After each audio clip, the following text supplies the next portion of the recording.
علیکم۔ آج ہم خواجہ حسین کا افسانہ پیار کہانی پڑھ رہے ہیں، ان کی افسانوی کتاب پہچان میں سے۔ پیار کہانی۔ وہ آدھی رات ہی رہی ہوگی جب اس کی ریشمی ہاتھوں کا لمس میرے پیشانے پہ شیریں سیال نشہ بن کر بہنے لگا۔ میں گہری نیند سے بمشکل بیدار ہوا، چند لمحے اس شیریں لمس کے سحر کو پیشانے کے راستے تمام جسم میں سن سن اترتے محسوس کرتا رہا۔ پھر کہیں ڈوب جانے، کھو جانے نہ ہونے کے خوف سے ہولا کے اٹھ بیٹھا۔ وہ میرے سرہانے بیٹھی تھی، ہاں وہ میرے سرہانے بیٹھی تھی، اور اس کے چاندنی ایسے ہاتھ نرم گداز میرے پیشانے کو دھیرے دھیرے سلاتے تھے، اور اس کے جسم کی گرم خوشبو سے کمرہ مہک اٹھا تھا۔ میری کن پٹیاں دھڑ دھڑ جل اٹھیں اور آنکھوں میں بخاصت چڑھ آیا۔ اٹھو، اس نے جادو بھری آواز میں سرگوشی کی، یوں کہ میرا سر چکرا گیا۔ اٹھو، اس نے چہرہ میرے قریب جھکاتے ہوئے کہا۔ یاد ہے اپنا وعدہ؟ میں نے بیڈ لیمپ کی مدھم روشنی میں اس کے چہرے کو دیکھا، جو خوبصورت نہیں تھا مگر آدھی رات کے سحر میں وہ تمام دنیا، پورے امکانات کو سمیٹتا ہوا نظر آتا تھا، اور میں اس آدھی رات کے سحر سے بہت خائف تھا۔ اس کا اندیشہ ہر دم میرے خون میں دھڑکتا رہتا، یہ خوف کہ ابھی آدھی رات آئے گی اور وہ مجھے یوں جھکا کر پوچھے گی، اپنا وعدہ یاد ہے؟ وعدہ جو میں نے کبھی اسے نہ کیا تھا، جو اس نے خود ہی تصور کر لیا تھا اور اس کا بوجھ مجھ پر ڈال دیا تھا، اور جب میں اس کے وجود کے سیال نشے میں بہہ جانے کو ہوتا، وہ مجھ سے پوچھتی اسی وعدے کے متعلق۔ اٹھو تو پھر چلیں۔ وہ اپنی گوری گداز باہیں میری طرف پھیلاتی۔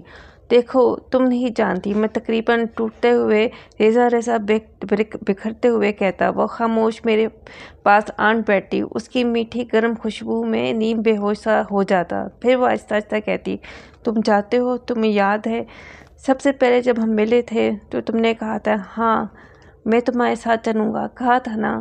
دیکھو بس اب تو تھوڑا سا فاصلہ رہ گیا، اب میں تمہیں پریشان نہ کروں گی۔ سچ کہتی ہوں، مجھے راستہ اچھی طرح معلوم ہے، لیکن یہاں ہم کتنے امن سے، خوشی سے اور چین سے ہیں، یہ تو سوچو۔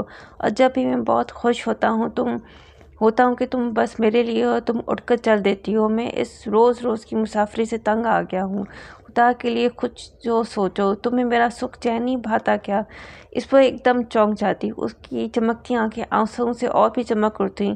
تم نے کیسے کہہ دیا؟ وہ میرا سر نرمی سے اپنی گود میں رکھ لیتی، اس کے جسم کی خوشبو بھری آنچ میرے حواس معطل کرنے لگی۔ یہ تم نے کیسے کہہ دیا؟ کیا میں نے تمہیں پہلے کبھی نہیں بتایا کہ تم اس دنیا کے ساتھ میرا ناتا ہو؟ ورنہ میں ریزہ ریزہ اڑتی پھروں، جس طرح زمین کی کشش ختم ہو جائے یا جسم کا وزن مر جائے، تم تو میرے وجود کا وزن ہو، اور صرف اسی لیے میں تمہارے ساتھ یہ سفر کر رہی ہوں۔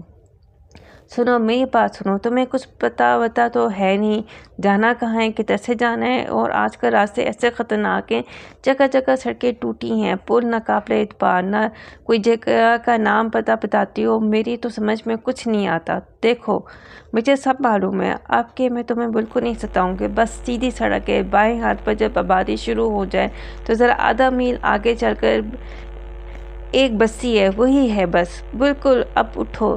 یہ آدھی رات کا سفر میری سمجھ میں ذرا بھی نہ آیا، مگر میں تو جیسے کسی مقناطیس سے کھینچا چلا جاتا تھا۔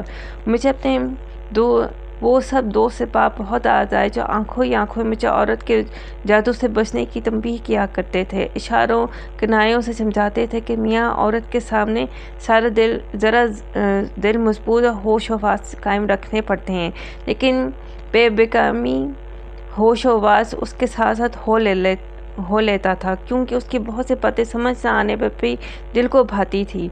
پھر سب سے بڑی بات یہ کہ میرے ان بھلا جانے والوں نے نہ تو وہ جادو بھرا لہجہ سنا تھا، نہ میٹھے خوشبو اڑاتے بول۔ جب وہ اپنی خوبصورت باہیں میری جانب بڑھاتی تو جی چاہتا دنیا کا ہر انہونا کام اس کی خاطر کر گزروں۔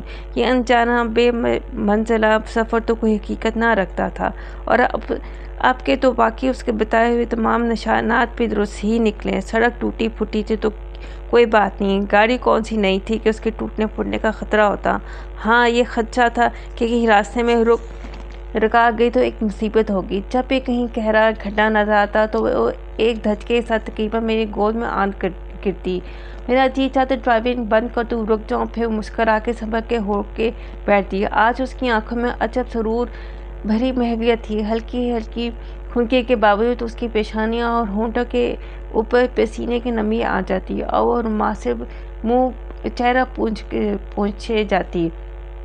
वो देखो, वो दाएं हाथ, इस पहाड़ी पे वो झोंपड़ी है ना, और इसमें रोशनी भी है, ये तो पक्की निशानी है। उसने अजब से सरखुशी के आलम में कहा। हाँ भाई, है वो है वही सी, है तो सही, मगर अभी आगे आके देखो क्या होता है। ये लो सिगरेट सुलगाओ।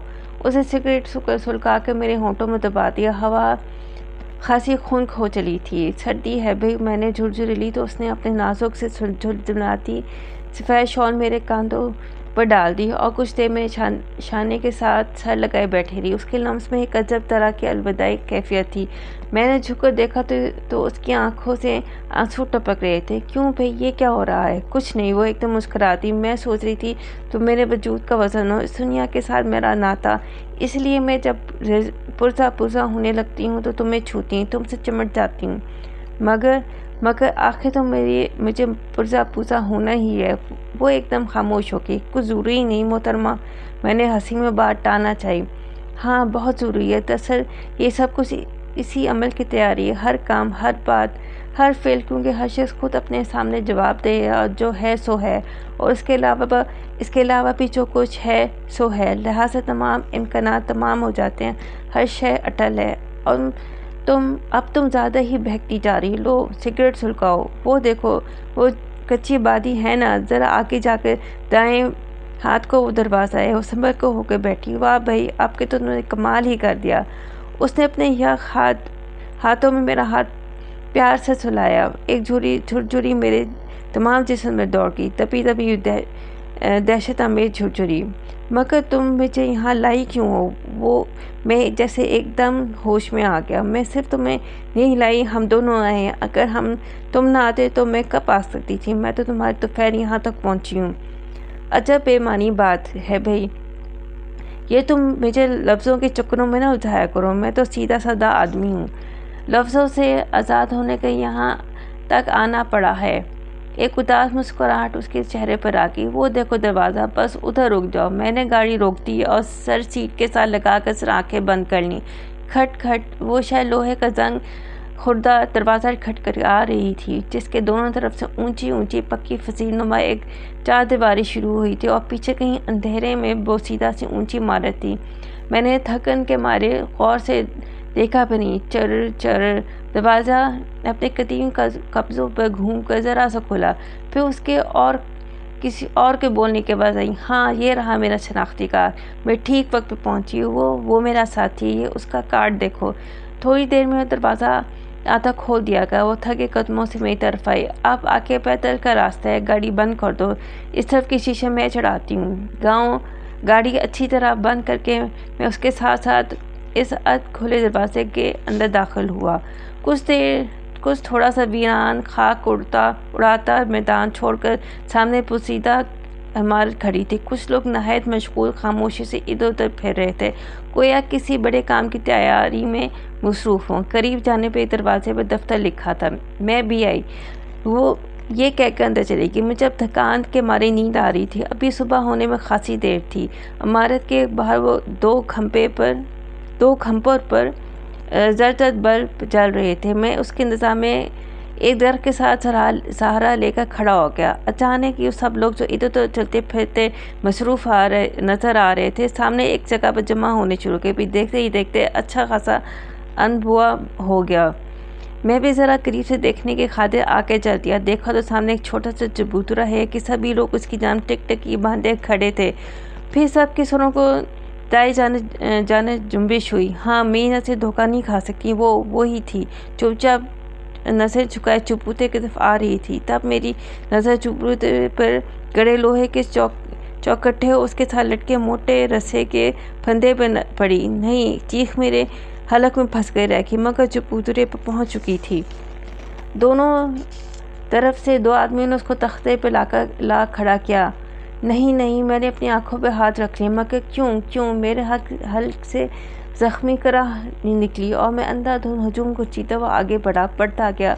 वो तो एक छोटा सा हजूम था, ना मालूम कैसे जंगलों से ज़्यादा घना होता गया। मैं बाहों से रास्ता चीरता हुआ बढ़ता गया, मगर कब तक मालूम नहीं। उस चुपूते तक कितने बरसों का सफ़र था। जब मैं वहाँ उसके करीब पहुँचा तो वो तमाशाई जा चुके थे। मैं उसके सर जिस्म को बाहों में उठा लिया। उसके लंबे लंबे बाल खुल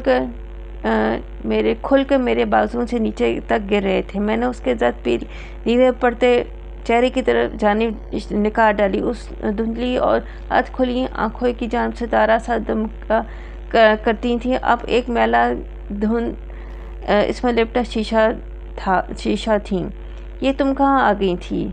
मैं नहीं, ना मालूम कौन मेरी कटपटियों में धड़कते लहू और आँखों की जलन और शहर के दुरावा लावे में धकता पूछता था, बोलता था, ये तुम कहाँ आ गई थी? तब एकदम खून मेरी रगों में जम गया। मेरी नज़र उसके होंठों से चिपक कर रह गई। वो हिल रहे थे, कुछ कहते थे। मेरे पत्थर हुए सर में इतनी सख्त कहाँ कि मैं झुकता और उसके चेहरे से करीब तर हो जाता और सुनता कि मुतहर्रिक लब क्या कहते हैं। मेरे हाथ में पाँव बाजू सब मेरा साथ छोड़ गए। दहशत ज़दा मैंने उसे वहीं चुपूते पर लटा दिया और चारों तरफ नज़र दौड़ाई। वहाँ तो कोई ना था। मैं जिसको पुकारता और पूछता कि ये लोग को बोलो जिंदों में है या नहीं, क्या मैं उसे उठा लूँ? लेकिन लक दख्त वीराने में मैं था और मेरी पुकार का कोई जवाब ना था। इसलिए इस हिलते होंठों को इसी तरह मुतहर्रिक छोड़कर मैं चला आया और अब तक हैरान हूँ। सोचता हूँ वो जिंदों में है या नहीं। क्या मुझे उससे उठा लाना चाहिए था?